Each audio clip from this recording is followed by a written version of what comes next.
Hello, everyone. My name is Stan Shikumar, and I'll be your MC for the day. I want to thank you for coming to this virtual rally for Lam Le, who is facing possible deportation. This is being sponsored by Tsuru for Solidarity, a grassroots organization based in the Japanese American community, dedicated to supporting those who face injustice, particularly from our unjust immigration system. A few technical things to start us off. One is please stay muted during the program so that we can all hear better and not interfere with our speakers. Second note, we do have closed captioning for those who find it useful. It's at the bottom of your screen. It's a CC box, there's closed caption underneath. And finally, this program is being recorded. So and it will be shared on Tsuru for Solidarity's YouTube page afterwards. If you do not want to be recorded, please turn off your camera and then you won't be recorded. And with that, let's get into the program, and I'll turn it over to Satsuki Ina. Unmute yourself, Satsuki.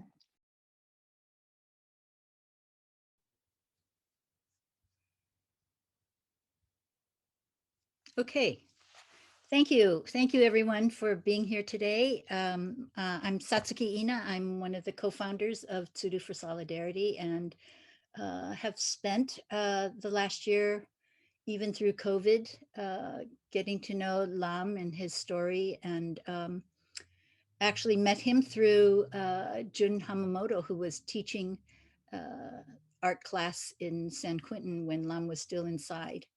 And then met him shortly after he was released at a Oakland Tsuru for Solidarity fold-in. And so thank you for being here to hear about his story and the imminent threat of his deportation. Want to quickly thank our sponsors, Southeast Asian Resource Action Center, Asian Law Caucus, Interfaith Movement for Human Integrity, and Detention Watch Network. Today, the speakers will talk about the impact of deportations on Southeast Asian community. We'll also talk about the Vision Act to try and change some of the policies that have been put in place and have wreaked havoc in the communities of Southeast Asians and generally our country. And we'll also share Lam's effort to seek a pardon from Governor Newsom. You can support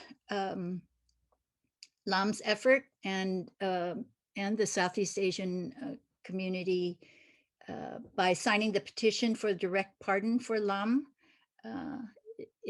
Because of the policies that have been set up, the only way that Lam can keep from being deported is to receive a direct pardon from Governor Newsom. And that's the main focus of this campaign, to illustrate the damage that the policies of removing former refugees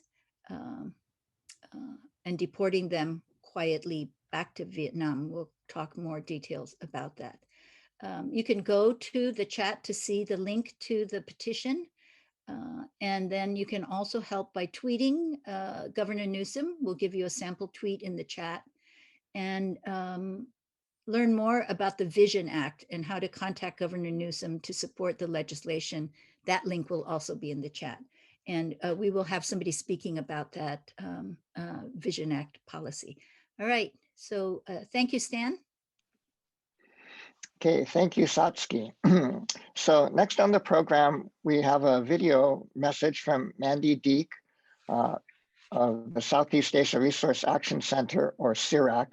So Mandy is the director of California for CIRAC, leading and coordinating their policies and programs at the state level.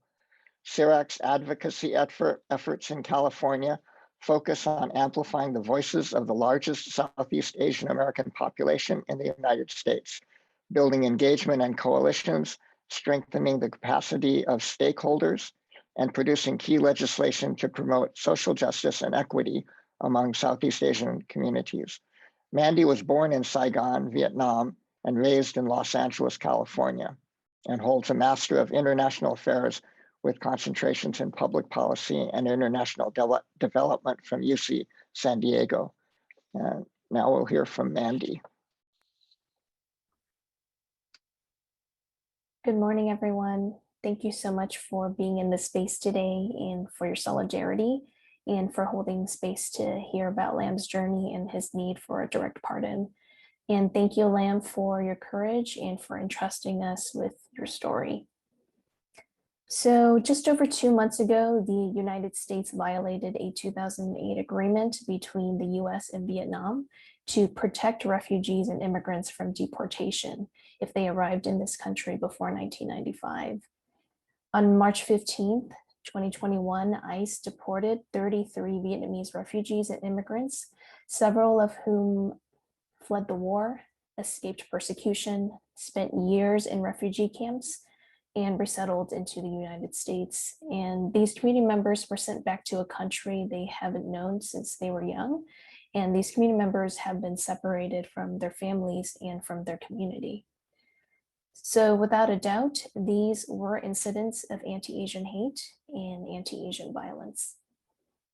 Since 1998, over 17,000 Southeast Asian Americans have been given a final order of removal for deportation, and nearly 15,000 individuals still live in the US today with a final order, living each day not knowing if or when they'll be deported, living each day not knowing if or when they'll be separated from their families and from their communities.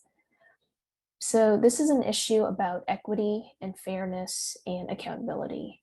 And the first point I want to make is that Southeast Asian American communities were displaced when the US occupied Southeast Asian countries, leading to the mass refugee crisis of the 70s and beyond. We are the largest group of refugees who have ever resettled into this country, and deportations failed to consider the US's role in the war and genocide and violence and the displacement that we faced, and how deportations continue to re-traumatize our communities. The second point is that many Southeast Asian Americans faced challenges coming into this country, resettling into underserved neighborhoods, living in poverty, experiencing significant mental health issues like PTSD from their experiences, and having low educational attainment and other socioeconomic challenges. And many wound up in the criminal legal system for making decisions and mistakes in their youth as a means of survival. And third, most Southeast Asian Americans have lived in this country for years and decades and have completed time for their old convictions. They've admitted and learned from their mistakes and transformed their lives. They've built families and careers, and many continue to contribute to their communities today. And these individuals do not deserve a double punishment through deportation.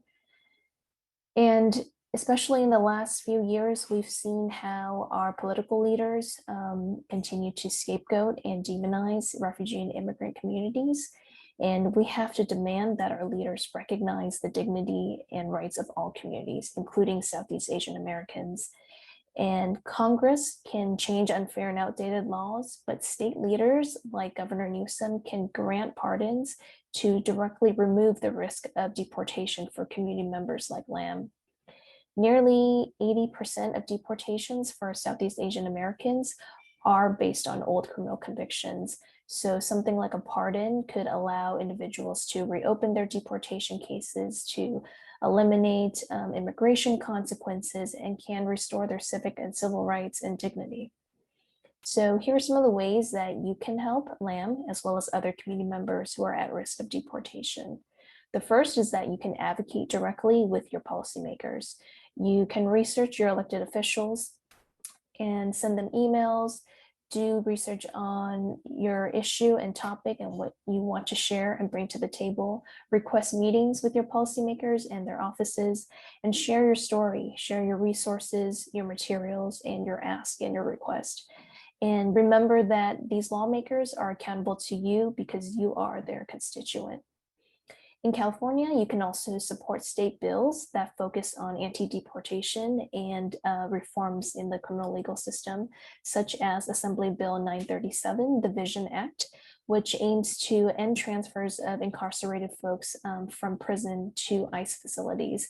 You can support by signing sign-on letters for the bill. You can contact your representatives to support and vote yes on this bill. You can attend the Capitol rally tomorrow on May 27th and research who the co-sponsors of the bill are so that you can find other ways to support this bill and their work. Many organizations also offer advocacy and capacity building trainings to do this type of advocacy and policy work, such as CREC's annual leadership advocacy training, and in the last year and this year, our digital advocacy training, which we offer each summer.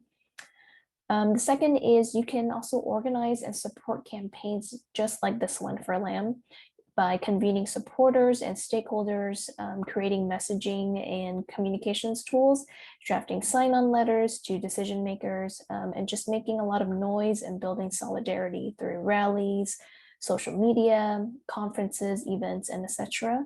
And you can support LAM directly by uplifting and resharing his story and his need for a pardon through some of these social media posts and information that Saru has gathered and shared. You can tag Governor Newsom in them.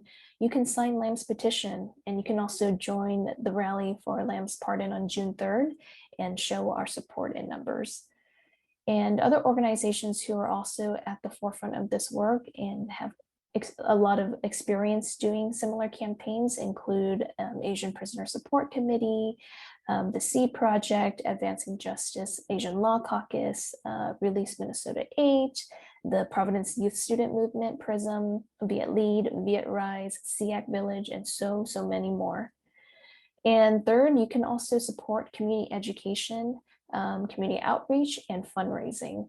And deportation cases can actually be costly and require extensive legal support in finding immigration relief.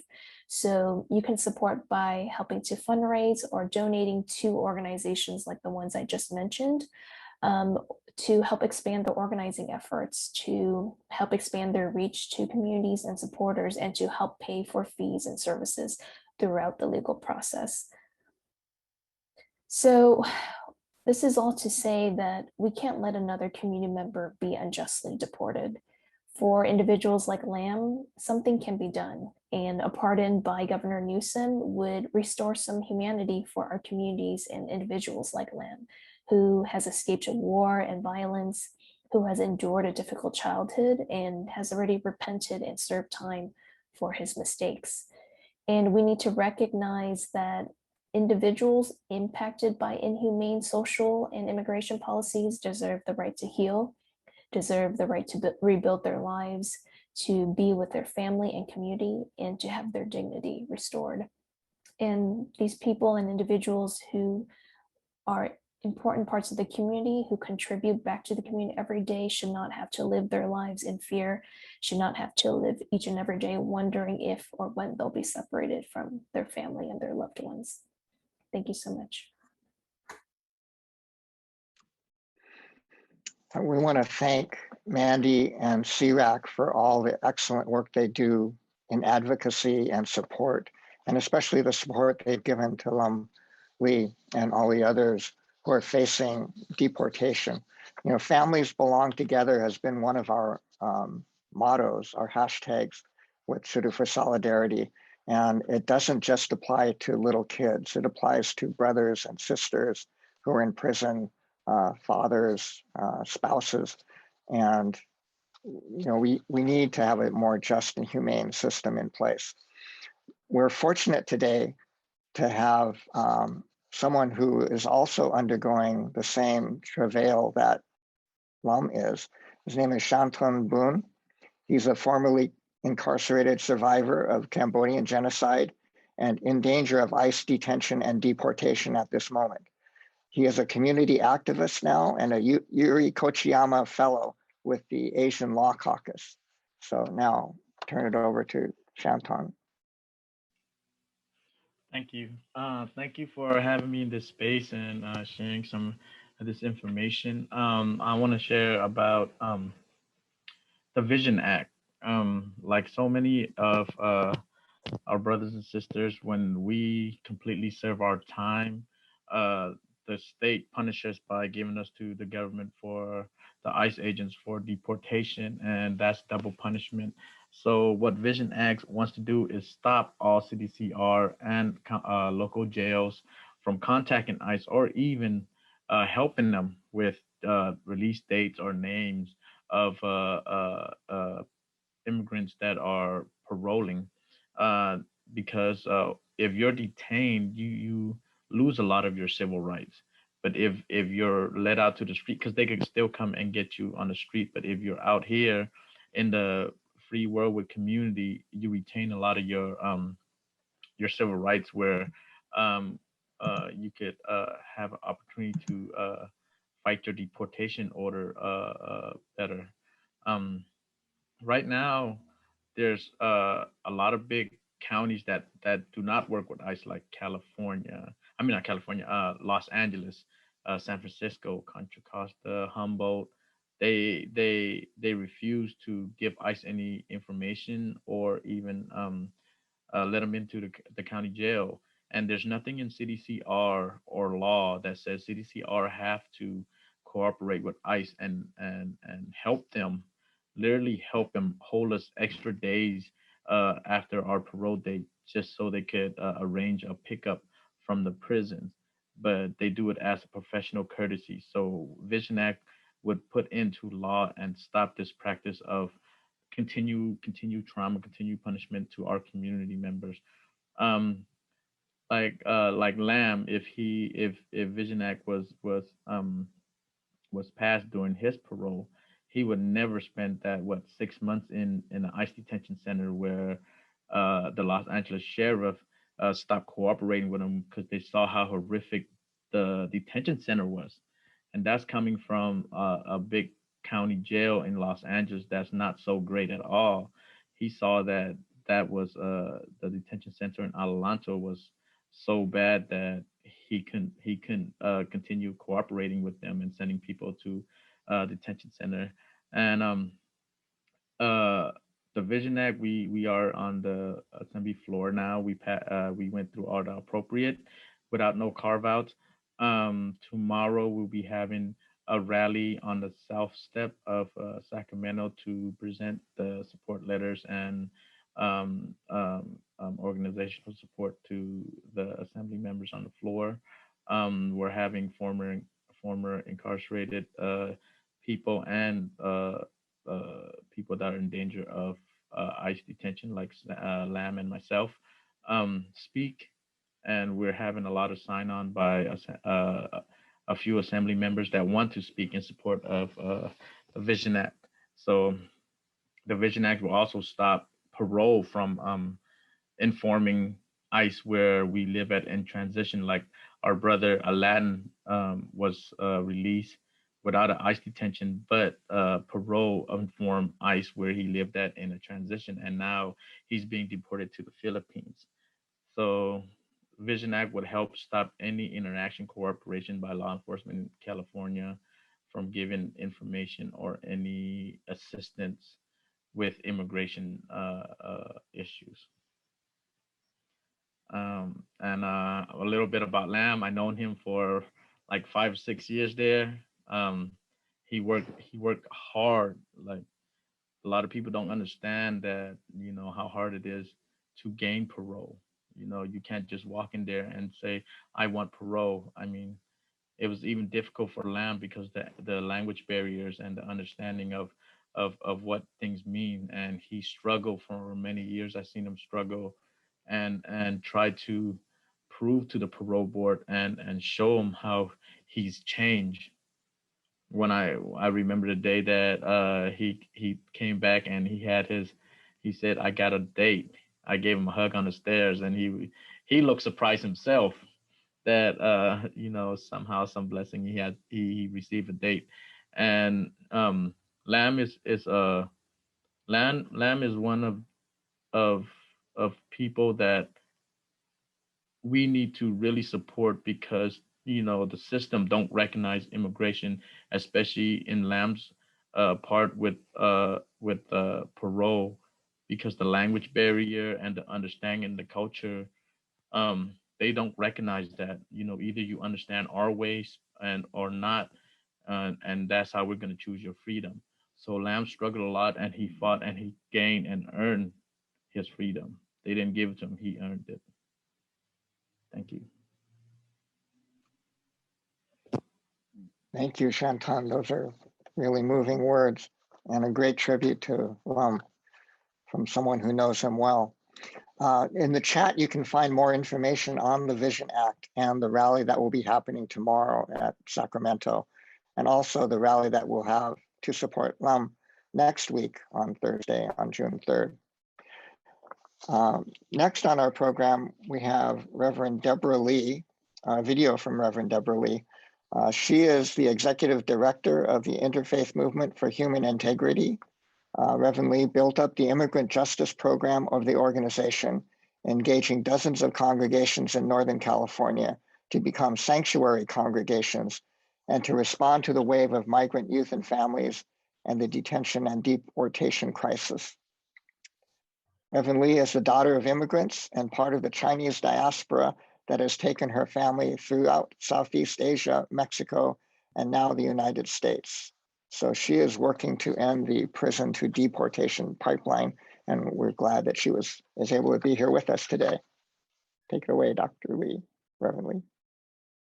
Thank you, Stan. It's great to be with all of you today, and really great to see Lam here too. I haven't seen him through the whole pandemic, so I'm excited to see him and see so many people here to support him. I first knew Lam because I would go to San Quentin each year as part of the Alameda County, as part of the health fair, and as part of a group of people who would lead Tai Chi and Qigong and Asian healing practices inside the prison to share with folks. I mean, just for a day, so it was very limited, but the most important and valuable part of that was really just in connecting to people inside and getting to talk with them. And so Lam was one of the folks that I got to meet over the years. I can't remember how many years in a row we got to meet, but every year I would get to see him. And so I really appreciate, I can't actually remember, Lam, if you actually did the Tai Chi, but I do remember we talking story, and always appreciated our mutual love for sports and for food. And so lots of stories about soccer and food, and amazed at how he was able to do all those things. We're here as the Interfaith Movement for Human Integrity because we believe that deportations should come to an end, and so should immigration detention. Immigration detention shouldn't be part of our immigration system, and we shouldn't be deporting anyone, especially as deportation as a tactic and as a strategy to enforce a U.S. immigration policy that is deeply intertwined and interconnected with a racially flawed criminal justice system. You may have heard the president, say he was going to end deportations when he first came into office, and put out a new set of enforcement priorities. And unfortunately, those priorities still exclude a lot of people who've been racially impacted by our criminal justice system. So for those reasons, and for the reasons that we believe that people shouldn't be separated from their communities, they shouldn't be separated from their families, they shouldn't be separated from their loved ones and lives that they have built, that they shouldn't be expelled. An expulsion, especially a racially based expulsion, should come to an end. And this kind of expulsion of refugees who would not be here if it were not for our own U.S. military policies and foreign policies is really a serious tragedy that we all need to take responsibility for. So I want to just share, as a faith community, a couple values that we feel are really important for us to keep in mind. And I think the first one is really responsibility and co-responsibility. We are co-responsible for the fact that people from Vietnam, Cambodia, Laos, in the Middle Eastern countries, so many other countries are here in the first place. So we have got to take co-responsibility. We have to take co-responsibility for the fact that when people arrive here as immigrants and refugees, especially low-income immigrants and refugees, there are inadequate services. There's inadequate community programs to really integrate, welcome, accept, and uphold and sustain people in that transition. So we have to take responsibility for the war on drugs, the war on the criminalization policies that we've had in this country, which have led to a high number of people who come as immigrants and refugees who end up in our criminal legal system and in our prisons and jails. So I hope that we can take that kind of responsibility together and not just place it on individuals who maybe made bad choices, but to really understand that this is a collective responsibility for understanding the roots of how the situation, how it comes to be that people end up in the situation to begin with. I think the second value that I'd like to lift up is really the concept of redemption, and that redemption must be part of our immigration policy, that we have to believe that if you believe that you can change, if you believe that anyone can change, we have to hold that value in our system, that redemption is possible. And when people do change, like Lam has changed from 32 years ago, that he has changed with a lot of hard work on his own, pretty much on his own, with some very few community programs that were allowed in the prison after many, many years. When people do change, we have to honor that change, and we have to respect it, and we have to be able to say, we're going to stop punishing you for something over and over and over and over again. And we're going to allow people to be able to live their lives and to emerge as who they are and be who they are. And the third thing, I think, would be this understanding of belonging. And I know that with the rise in API violence, I think it's raised the question of like, who belongs in this country. And I really want to say that people like Lam belong here, and we have to stand with them. It doesn't matter the piece of paper that you have, or it doesn't matter your record, but when people belong here, we have to stand with them and be committed to that. So I want to thank everyone for being here and to continue to take action. We can't allow Lam or any of the others to be deported again. Thank you. Thank you, Reverend Lee. It's really important to hear a message of redemption and respect and belonging. Before we introduce Lam himself, we want to show a short video made by Emiko Omori, award-winning filmmaker, that she put together from videos of interviews with Lam and Satsuki, and gives some background on his life and where he is now. So let's go to the video for Lam.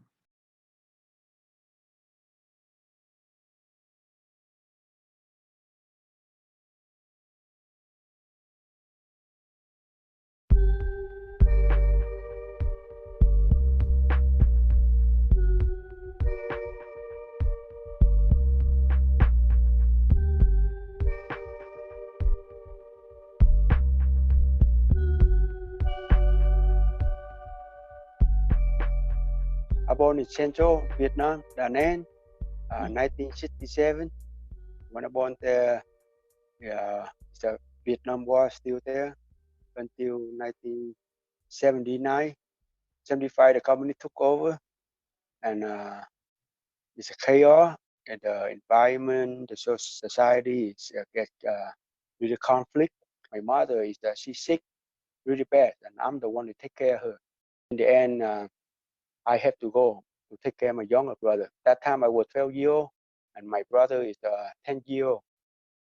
We on the boat for 4 days, 3 days, 4 nights. We go to Hong Kong, and we end up in Hong Kong refugee camp. And how long were you there? We were there almost 1 year. Mm-hmm. Mm-hmm. Before we got some sponsor, United States.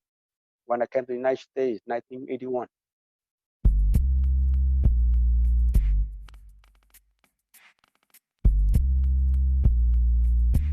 I was ninth grade until 10th grade. I run away. Kind of little verbal abuse from all different sides. So I feel that I was not accepted.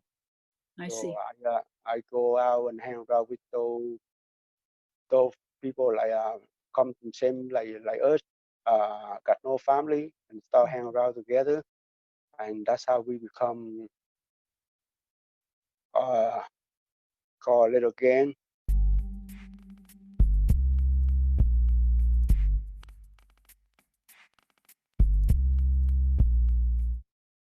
in the prison, then people from the outside came in, like Auntie June, and it sounds like that had a big impact on you.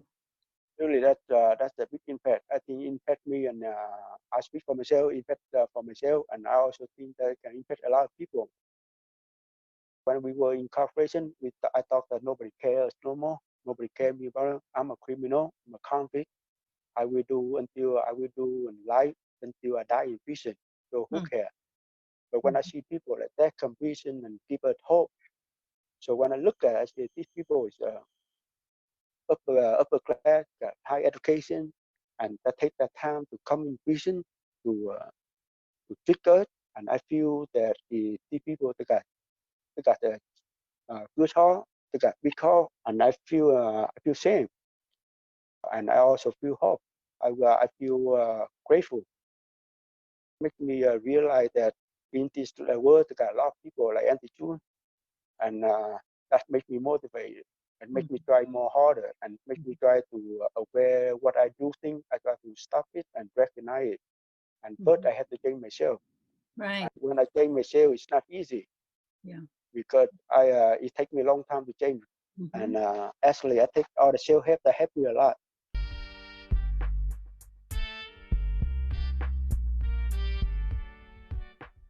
I never thought I'd get there.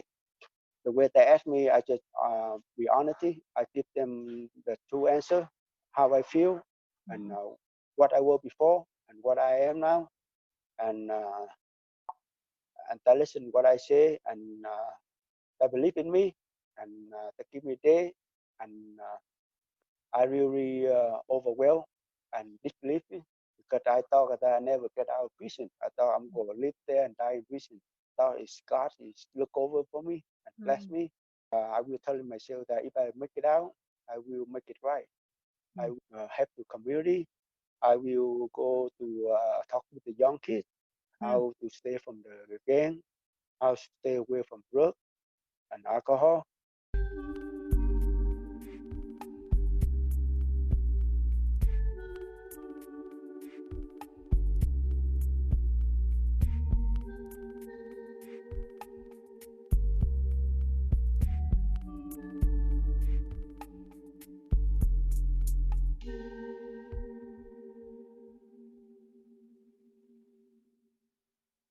I feel so down. I feel that, man, I feel so sad and so so lonely that I have never feel so much like that because they hit me really hard because I feel that they go report me go back to Vietnam, but I leave Vietnam when I was 12 years old, and I don't know with nobody. I live over here so long, almost 40 years, and if I come back there, and what's going to happen to me?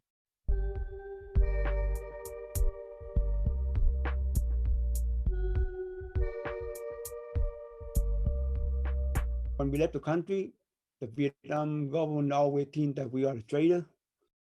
So if now I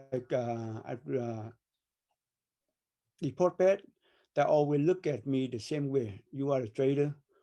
You are not to believe because you impact and influence the Democrat country and not to be trusted. I can bet even they say I got freedom, but they will follow me. They will keep the eye on me. Whatever I do, if I make any wrong move, they will say that you were a traitor. They will imprison you, they will put you in jail, and they will torture you, question you. And sometimes people cannot take no more. People die from that.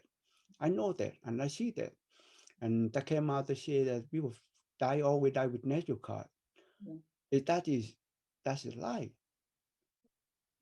There's a possibility that your life would be at risk, that they would punish you, find a reason to arrest you, and absolutely, and absolutely, actually make you disappear. Yeah, absolutely. And when they invite you go question about it, and they will torture, they will torture until you're dead, and they will say that he died from his natural cause, not from torture.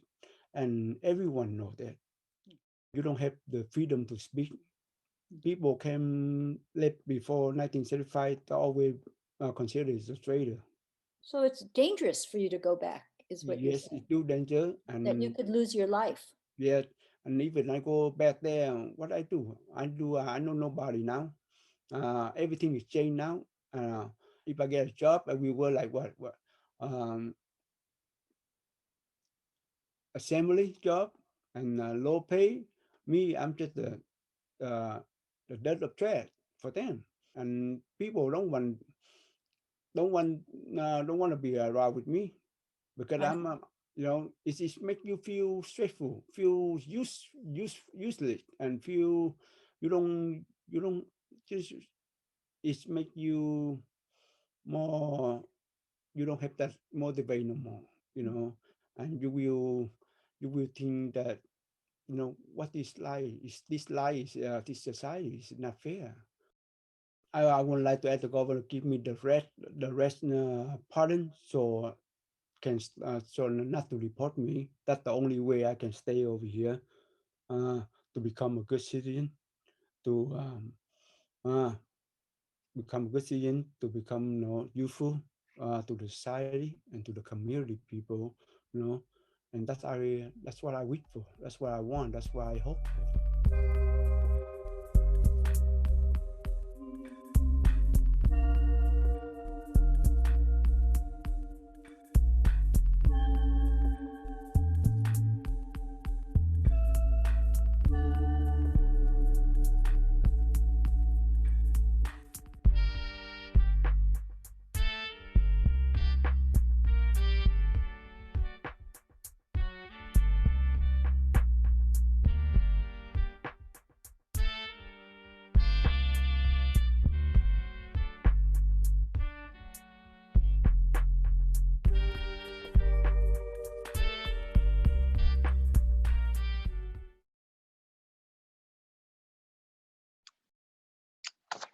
Okay, so now we have both Satsuki and Lam Hong Lee here. So why don't we bring them on board and we can have Satsuki will lead a discussion. So Lam, can you unmute? Yeah, good. So want to thank Emiko Omori for her creativity in filming this, the film that you just saw during COVID. So she filmed us while we were Zooming and just did a remarkable job filling in all the words and clarifying through her edits. So thank you, Emiko, for your help with that. So Lam, one of the things that you have to do as a person who is under deportation proceedings is to check in at ICE on a regular basis. And the last time you called to find out the date that you have to show up, which will be June 7th, they told you to bring your passport. And in some ways it was a threat or a possibility that they would take you at your ICE check-in. So what does that mean for you? Hello, everyone.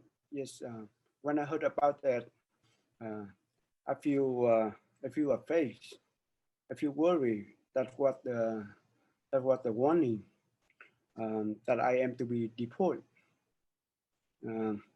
Now I am afraid that my dream to live in America and make right the wrong I have commit or will never come true.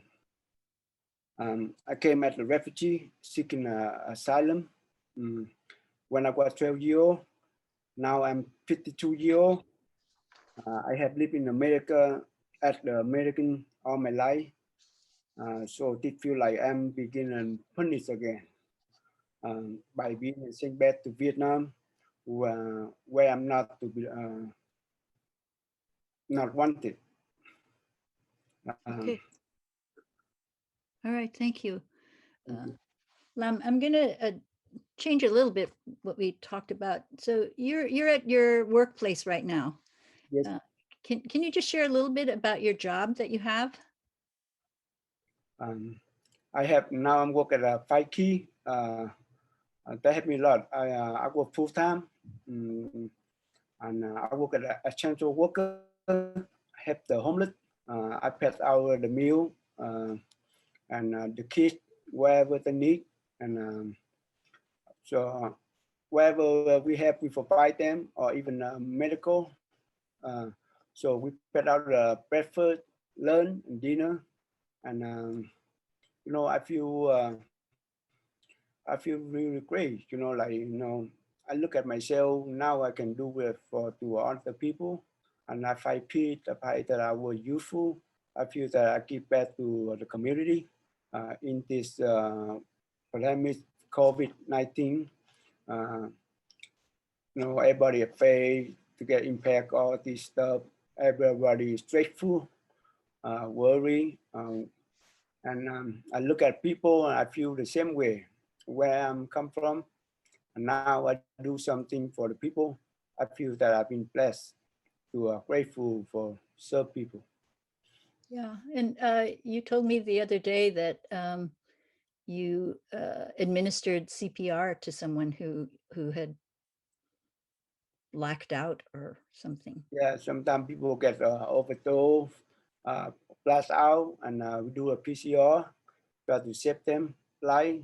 And luckily, and like you see early, me and my supervisor, we will do the PCR on them and call the 911. And luckily, he make it. And Yeah. Okay. That's great. Yeah. Um, so just briefly, can you say what do you think will happen if you are deported? If I deported, I have no connection with the family. People will look down at me. I will have no resource like over here to help me to start my life again. When I came back in Vietnam, the way I came back is I'm not wanted. I came back with an empty hand. After beginning in prison for so long, people will ask me why I have come back for.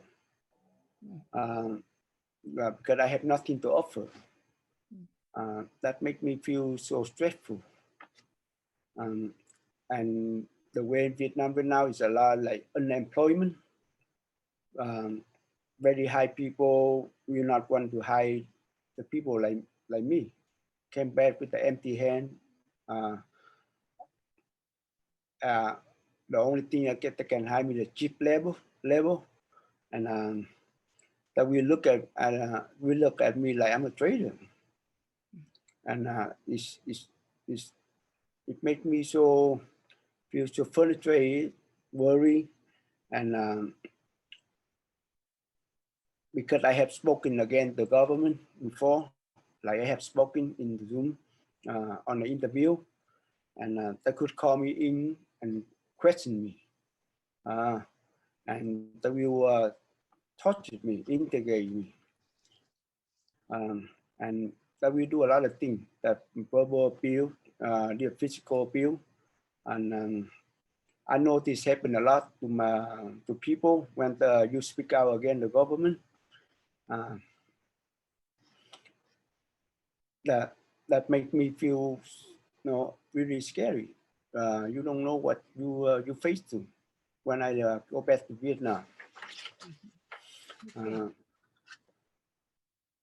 And I have to be alone. I have to be careful when I spoken to anyone, because they will come to ask what we were talking about, what connection we have, and they will give me a surveillance on me, and question the people that helped me, and that I don't want to jeopardize on the people who everyone try to help me, and I don't know my life will be worth living when I go back to Vietnam. I will be poor, alone, and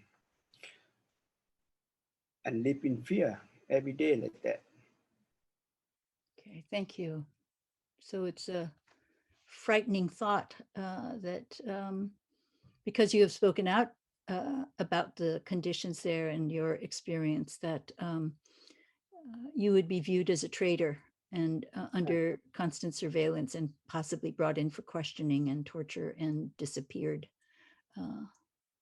Yeah, and especially disturbing is that you would have to be alone because anybody that you spent time with would then also become suspect and under surveillance as well.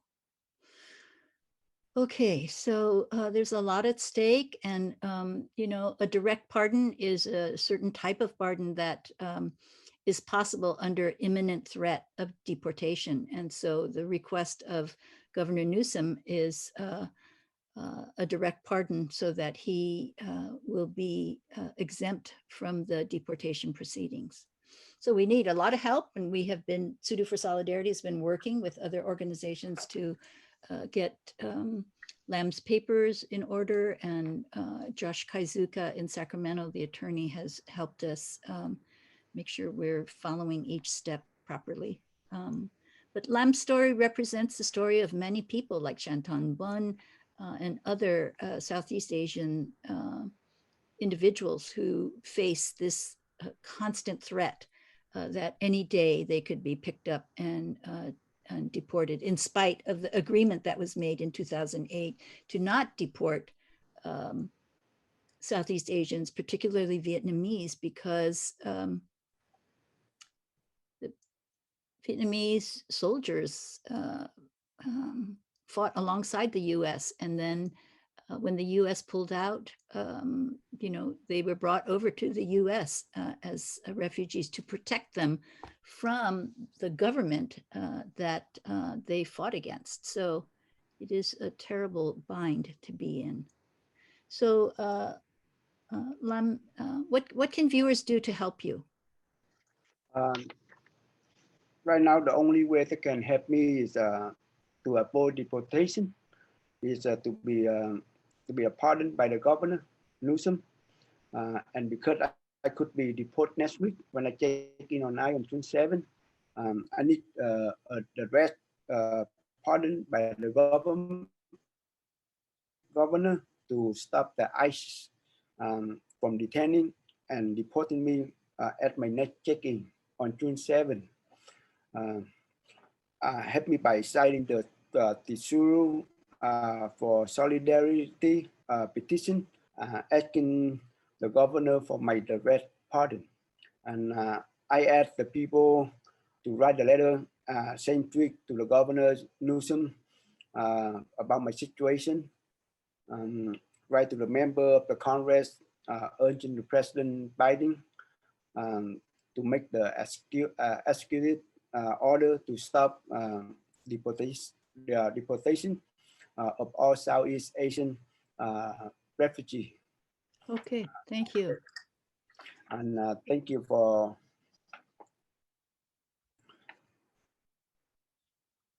I thank you for I thank you for all the people who came today to hear my story and help me.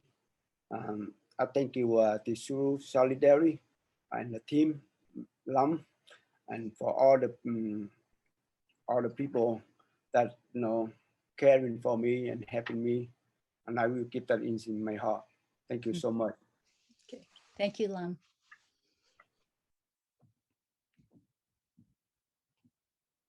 Okay, yeah, thank you. It's really touching to hear from you.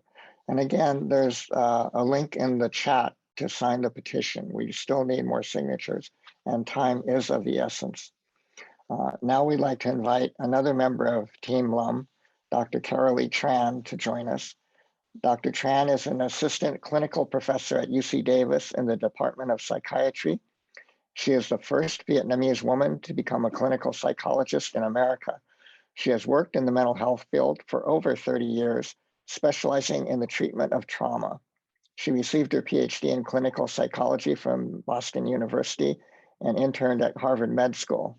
Dr. Tran is the author of a book, The Gifts of Adversity, Reflections of a Psychologist, Refugee, and Survivor of Sexual Abuse, and also has a documentary entitled My Vietnam War Story. So we welcome Dr. Tran. Thank you, Stan. And hello, everyone. It's an honor to be with you. Even though Lam and I are not related, in my heart, he is my brother. When we speak to each other in Vietnamese, we use pronouns that convey that he is my younger brother and I'm his older sister. Our kinship comes from our shared experience as Vietnamese refugees.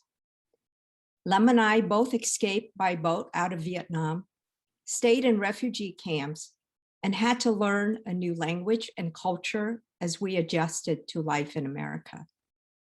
In my book, I write about my escape out of Vietnam at the age of 8 and how I was separated from my family in the process.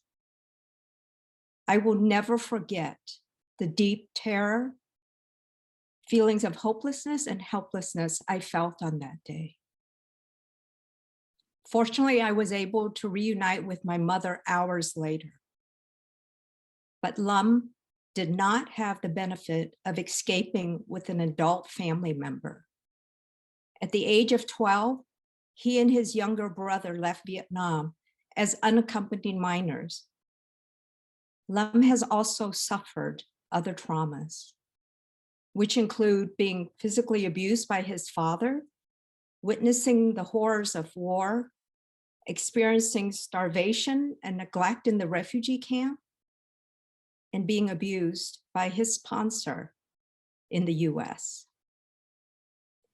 Because he lacked the nurturance and guidance of a caring adult, Lam joined a gang to provide him with a sense of family, belonging, and safety. Lam's story is similar to the many Vietnamese, Chinese, Cambodian, and Hmong refugee young men I worked with when I was in San Francisco in the 1980s. Most of them told me that they belonged to a gang because it gave them a sense of family and security, something they sorely needed. When I first heard about Lam's story, I was deeply moved by how he spoke about being transformed by the love and kindness of Auntie June and others who worked with him in the prison. Their compassion and kindness transformed him and gave him access to his own inherent goodness, his capacity to feel deep gratitude, and his desire to help others. Lam's courageous journey of self-reflection and change is an incredible example of his resilience and the power of redemption. Lam is a remarkable person and deserves to be pardoned by Governor Newsom. Governor, if you're listening, please honor the MOU between the US and Vietnam that states that no Vietnamese person who entered the US before July 1995 will be deported for any reason. I ask you to consider not only the crime Lam committed as a youth, but also the multiple traumas he has suffered and all the ways he has grown and evolved as a person. In the spirit of compassion and redemption, I ask you to have mercy and pardon Lam. And to my dear brother Lam, you have been through so much. I know it is hard to trust and let others in when we have been harmed and violated, but you found the courage and the strength to open your heart to Auntie June and the others. And it has transformed you and made your life for the better. You are so deserving of this pardon, and don't let anyone or anything make you think otherwise. Please look around you right now. See all the faces of everyone here. We are here because we care about you. We admire you and we believe in you. And don't forget about the 1,300 people who signed your petition. Please remember this moment. Hold it in your heart and let it give you strength and comfort. I wish for you, my brother, peace, happiness, and most of all, freedom.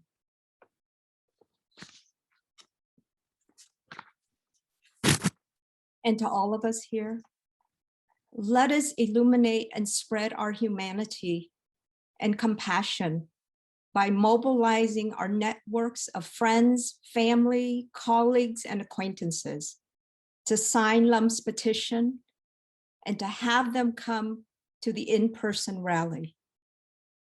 Thank you for having me and being here to support Lum.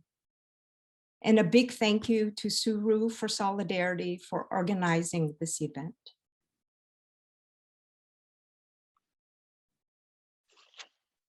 Thank you, Dr. Tran. Our final speaker for the day is Reverend Michael Yoshi. Reverend Yoshi is an ordained clergy in the United Methodist Church. He retired in July 2020 after serving for 32 years as the pastor at Buena Vista United Methodist Church in Alameda, California, an historically Japanese American congregation. During his pastorate, the church was a hub for organizing on racial equity, affordable housing, renters' rights, LGBTQ+ inclusiveness, and immigrant rights. Reverend Yoshi currently serves on the International Campaign for Human Rights in the Philippines, Global Council, and is co-chair of the Friends of Wadi Foking, an interfaith partnership with a Palestinian Muslim village in the occupied West Bank. Now, Reverend Yoshi. For me, my support for Lam Lay is somewhat personal as well as, related to all of the work that I've ever done.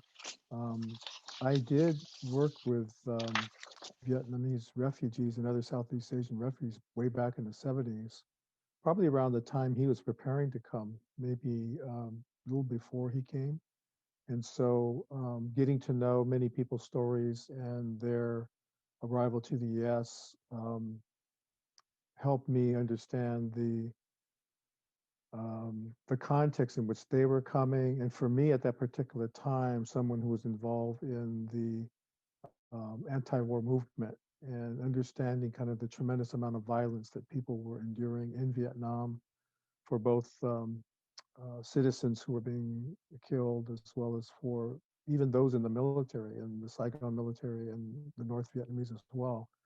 But it's become even more personal to me around folks from Vietnam because my son-in-law is a Vietnamese refugee. He was the youngest of 13 in his family. And he left with his 5 brothers on a boat from their home near Barea in Vietnam and ended up going to a refugee camp and then finally being able to come to the United States. And so we visited their family and, we've gotten to know some other kind of intricacies of stories of folks as well. And I think it's just tragic the way that war devastates people's lives and violence of militarism does that. And our American military was central to what happened in Vietnam and to many of the Vietnamese people who are still there, as well as Vietnamese who come here as refugees as well. And so, of course, Lam Lay's story is among the thousands of stories of people who fled Vietnam at that period in time. And we've heard the story of how he survived the refugee camps and then made it to California. But like many of the refugees who resettled in different places, they had tough neighborhoods to grow up into. And I think what's tragic for his life is that the violence of Vietnam and the Vietnam War was transferred into another setting of violence, and that is the violence of gang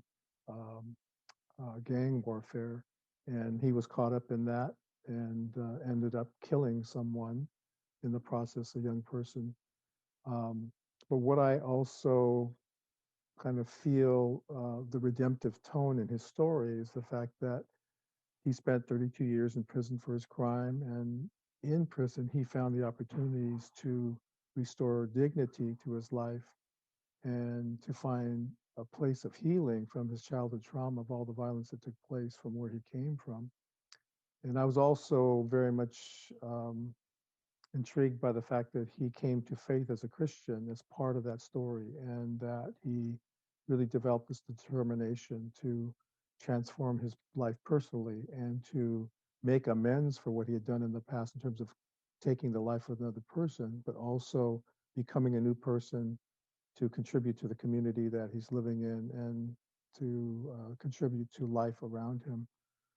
So I think what's been tragic, though, is with his release from San Quentin, at the age of 52, that his goal of personal transformation was aborted because ICE picked him up and then began to be processed through the system of immigration, where he was deemed to be among those deportable back to Vietnam. And I think this is just such a grave injustice for his personal life, but also for all of those others who kind of fall into this kind of category. And that, I think about the Christian ethic of repentance, and that what Lam has gone through is a personal repentance. And we talk about repentance, the meaning of the word really means to turn around, that he's turned his life around and is sought a new way for his own life. And I think we need to call on our system within ICE for repentance for the ways that they're continuing to harm people's lives systematically.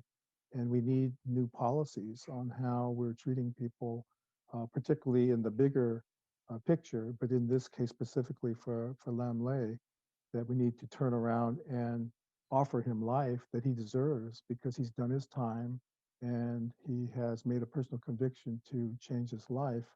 And we can help him do that if we can reverse the course of what ICE has done in terms of putting him on the agenda for deportation.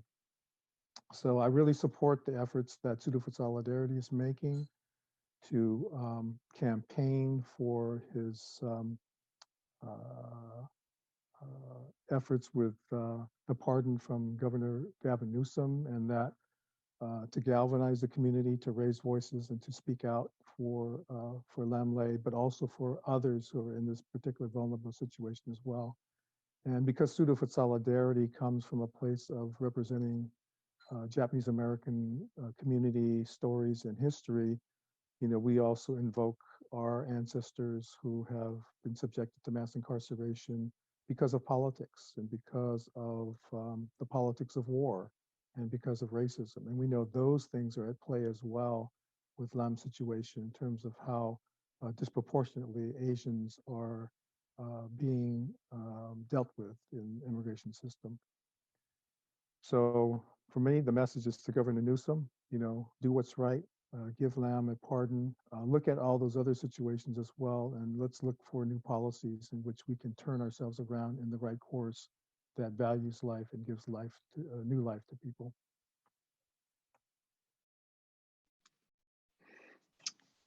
Thank you, Reverend Yoshi.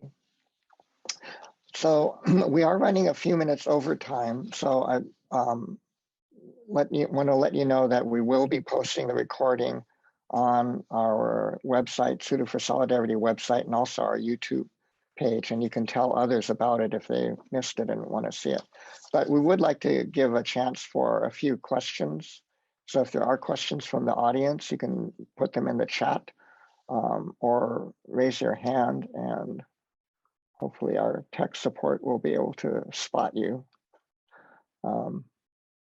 But if you have questions for any of the in-person speakers or Lam himself.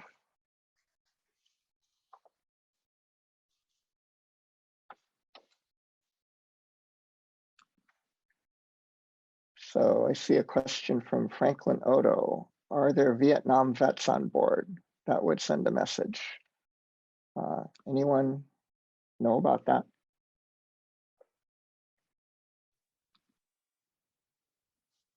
No. Vietnam veterans. So Franklin, you're asking if there are Vietnam veterans that would support Lam's request for a pardon? Yes. exactly. Yeah, we haven't reached out to Vietnam vets, but it's a good idea. It's something that we should do. Absolutely.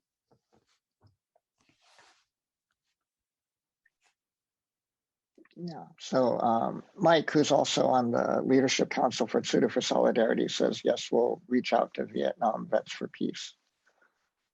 Okay, good.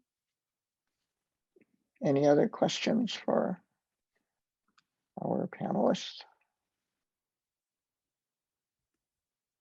Joyce Nakamura suggests we should also reach out to Asian vets. Mhm.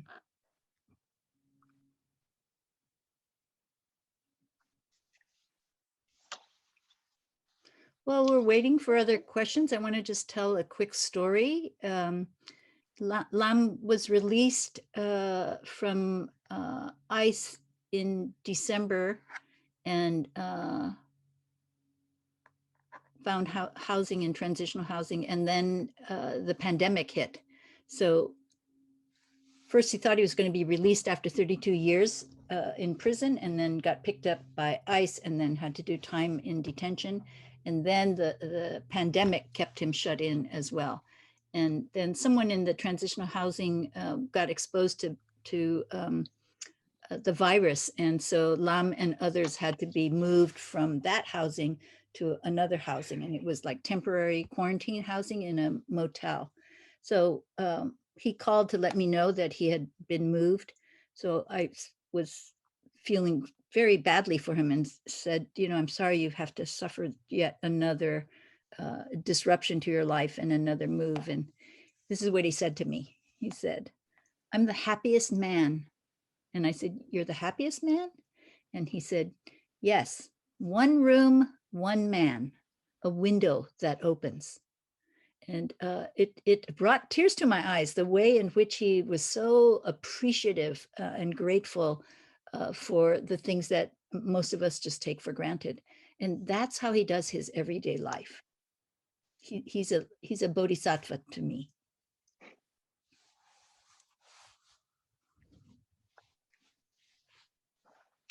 Not seeing any questions. Mom, did you want to say any last words? Yes. I was so emotional when I heard Sister Karen spoken to, and everyone, and you recently, and Burn speak for me. I'm so thankful so much, and for everyone, all the people came today to hear my story, and I thank you to Suru, Solidarity, and the team, all the people that put hard work on to help me for your time and for Carrie. Without the Suru Solidarity, I could not make it. That's for sure. Because I came out here, I really got a hard time to contact knowing people because I'm lost. Luckily, I got make any tune and input to Dr. Sasuke, and and she impact to a lot of people. People go on wrong, and I've been like, wow, I have never met all these people before. Now I see it, and I go, wow, it really impact me a lot. It is emotional, and I think I will sometimes I look at it and say I'm so lucky to make everyone so beautiful, awesome in this life. I thought in over 30 years early, if I make all people, I wouldn't make it different. But life is a experience, life is education for me. Been through, and I learned that from my experience, and I appreciate everything, every moment, every one of you, and I will keep that inside my heart for eternity. And thank you so much for everyone. Thank you so much for Sue, Solidarity, and everyone over here to support me. I'm without a word sometimes, but I'm so grateful and thank you. Okay, thank you. So I think we'll wrap it up. We're a little over time. I just want to say some thank yous. I want to thank so much to Lam himself for joining us today, taking time out of his workday. and our partners, CIRAC, Asian Law Caucus, Interfaith Movement for Human Integrity, Detention Watch Network, and Shanton for coming in, and Dr. Tran coming in live. And of course, all of you are supporters for attending and supporting LUM.